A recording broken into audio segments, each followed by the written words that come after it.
E aí, pessoal, tudo bem? Vamos falar do futebol do Rio de Janeiro, mas não do Flamengo. Aliás, do que não é o Flamengo no caso, né? O Flamengo está tendo um sucesso absurdo, tanto econômico, de gestão, quanto dentro de campo, né? Conquistou o Campeonato Brasileiro e a Copa Libertadores. No final de contas, você vê, liga a televisão, é Flamengo toda hora, é só Flamengo, Flamengo, Flamengo, Flamengo. E é óbvio que isso cria todo um cenário positivo pro rubro-negro, e positivo em vários aspectos, né? E positivo até para continuar esse círculo aí em que o Flamengo está. Porque é mais espaço na mídia, atrai mais parceiros, mais patrocinadores, mais espaço na mídia, atrai mais jogadores, porque mais jogadores se interessam a jogar num clube que ajuda a projetá-los, um clube que acaba pagando melhor, um clube que, pelas boas condições financeiras, o clube tem muito mérito nisso, acaba conseguindo pagar melhor, acaba dando mais condição de trabalho, acaba tendo sempre tendo mais condição de conseguir bons jogadores e pode ficar por um tempo ali entre os times no topo do futebol brasileiro buscando títulos, se não for o topo, conquistando esses títulos como acontece esse ano. E isso cria um desafio extra para todos os clubes do Brasil, né? A gente tem falado muito que o Flamengo colocou o sarrafo lá no alto, mas isso também cria um desafio extra para os clubes do Rio de Janeiro. Fluminense, Botafogo e Vasco, porque são três clubes que vivem justamente situações opostas à do Flamengo, muita dificuldade financeira, dificuldade para montar times, enquanto o Flamengo está lutando por Libertadores e título brasileiro, esses três times tiveram em alguns momentos que lutar contra o rebaixamento, passaram um perigo de rebaixamento no Campeonato Brasileiro. O Vasco escapou já há um tempo, mas o Fluminense e o Botafogo estão até uma das rodadas atrás, estavam ali com corda no pescoço. Os últimos resultados deram uma ajuda, ainda não estão livres da briga, mas já ficaram num cenário um pouco mais confortável. Então isso cria um cenário que tudo parece a favor do Flamengo, né? Enquanto um clube cresce muito, os outros ficam se apequenando, não em relação à sua história, tradição, mas em relação a espaço, projeção. E o torcedor do Vasco, do Botafogo, do Fluminense sabe disso, né? Sente isso e certamente se ressente disso, né? E se irrita com isso, porque parece que assim, na própria cidade deles, parece que é difícil fazer com que muita gente preste atenção neles quando todo mundo só está disposto a falar do Flamengo. Né? E isso cria um desafio extra e que eu acho que os três clubes se tocaram, e isso é muito bom para eles, não só os clubes, mas as torcidas, porque neste momento, bom, claro que em longo prazo o que Fluminense, Botafogo e Vasco tem que fazer é fazer boa gestão, para acertar as contas, começar a pagar em dia, começar aos poucos melhorar o time para ter capacidade de investimento, para ter melhores resultados em campo, e em algum tempo, depois de alguns anos, conseguem voltar a ser competitivos com o Flamengo, como historicamente sempre foram, e acabaram não sendo aí neste ano. Então esse é o desafio de longo prazo, mas isso é meio óbvio, isso na verdade fica para qualquer clube do Brasil, né? Mas eles têm um desafio imediato, que é se fazer notar, que é mobilizar sua torcida e mostrar que eles são grandes sim, que o futebol do Rio de Janeiro é muito mais do que apenas um clube. O futebol do Rio de Janeiro tem uma história riquíssima e que envolve vários clubes, entre eles 4 gigantes do futebol brasileiro, né? Isso já tem acontecido. Nesta última semana a gente está vendo um processo espetacular do Vasco de assinaturas, né, subindo de 33 mil sócios para 100 mil sócios. No momento que eu estou gravando esse vídeo, acabou de bater 100 mil sócios por causa de uma promoção de Black Friday lá, então a adesão foi cortada pela metade. Houve uma mobilização de vascaínos, estão assinando, se inscrevendo em massa no programa, e nem é no programa mais barato, tem um programa baratinho lá de R$4. O programa que está atraindo mais gente é o de R$12,50, que dá desconto para ingressos nos jogos em São Januário, o que é interessante também, porque cria uma projeção de continuar levando gente a São Januário. E eu falo continuar porque neste ano a festa da torcida do Vasco em São Januário é uma das coisas mais legais do Campeonato Brasileiro. A torcida está voltando a frequentar São Januário, que em alguns tempos aí teve até jogos meio vazios, tudo. Não, a torcida se mobilizou, tem ido ao estádio, tem empurrado o time. Os resultados em São Januário nem sempre aparecem. O Vasco às vezes joga melhor fora de casa do que em casa, mas em alguns momentos, por exemplo, o jogo contra o São Paulo foi muito interessante ali, foi muito importante toda a participação da torcida do Vasco. O Vasco, que é o quinto clube de maior torcida do Brasil, é um clube que tem um perfil popular muito forte, né? O Flamengo tem a fama de ser o time do povo do Rio de Janeiro, tudo, tem até aquela festa na favela, todas aquelas coisas, mas o Vasco também é um time de perfil muito popular, né? Então o Vasco tem que sempre recorrer a isso, se lembrar disso, e é o que está acontecendo agora. Então já toda essa mobilização de vascaínos é muito importante, porque o Vasco vai se recolocando. As coisas que são mais difíceis, como acertar a gestão, pagar as dívidas, isso vai demorar mesmo. O que dá para fazer agora? Mobilizar a torcida, fazer a torcida abraçar o time e falar assim, aqui no Rio de Janeiro tem mais time, não é só Flamengo, o Vasco também existe.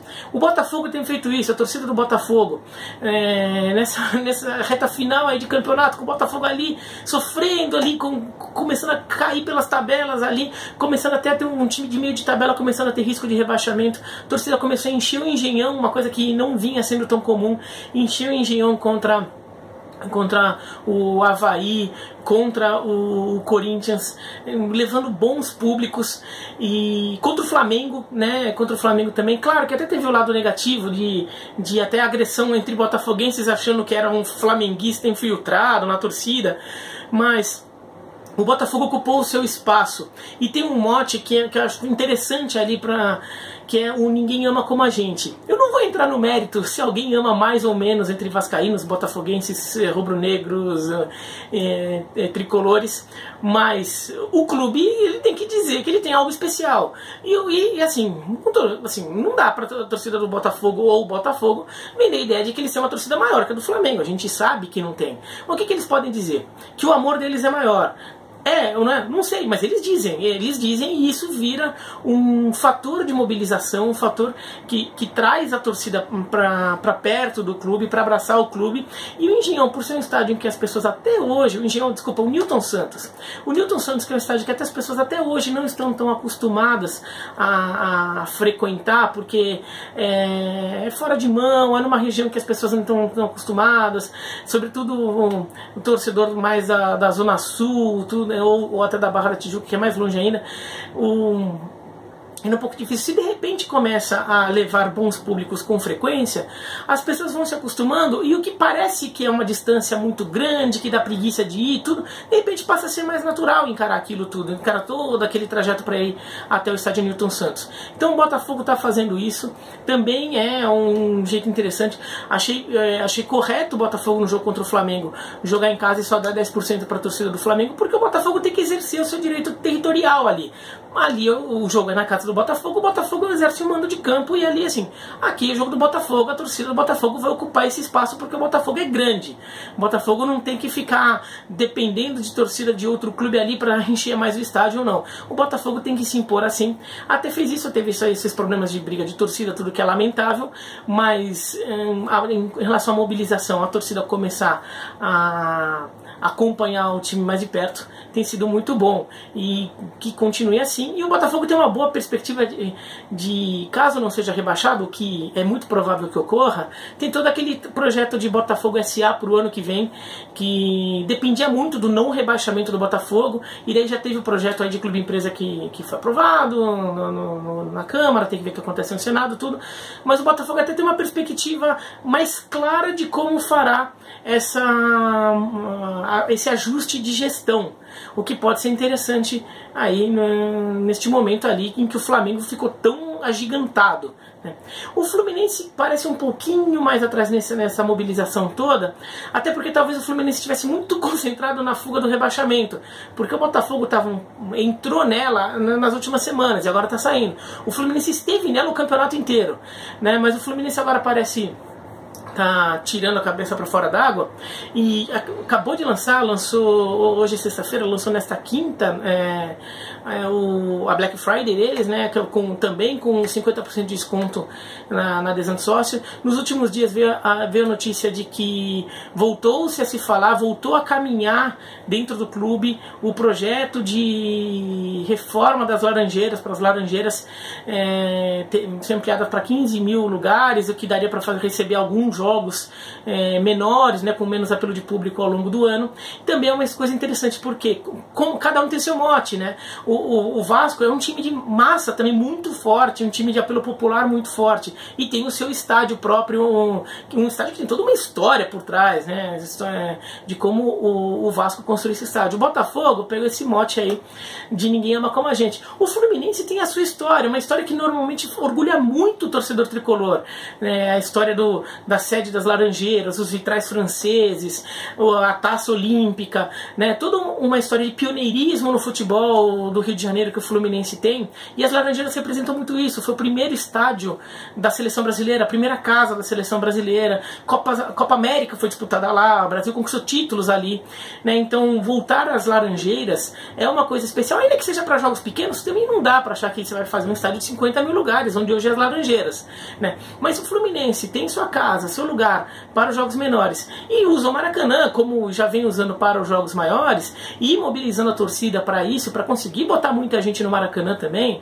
Não precisa lotar o Maracanã todo jogo, mas conseguir uma média de 30, 35 mil pessoas todo jogo no Maracanã, o Fluminense também já está fazendo algo aí compatível com a grandeza de sua torcida, e que responde a isso, porque é um momento que esses três clubes precisam mostrar mais do que nunca o quão grande eles são. E eles são grandes, mas fora do campo, por questões econômicas, eles estão com problemas, e se acomodarem e deixarem isso rolar por mais tempo, é mais Flamengo na mídia, é mais jovens crescendo e escolhendo o Flamengo ao invés de escolher um desses três times, ainda mais se for um time, um filho de botafoguense, de tricolor, de vascaíno, eventualmente escolhendo o Flamengo. É assim que um clube começa a perder torcida, né? Então é o momento de mobilizar, é o momento de trazer toda a sua comunidade do clube para perto do time, para perto das cores, para perto da camisa, do distintivo, de todos os símbolos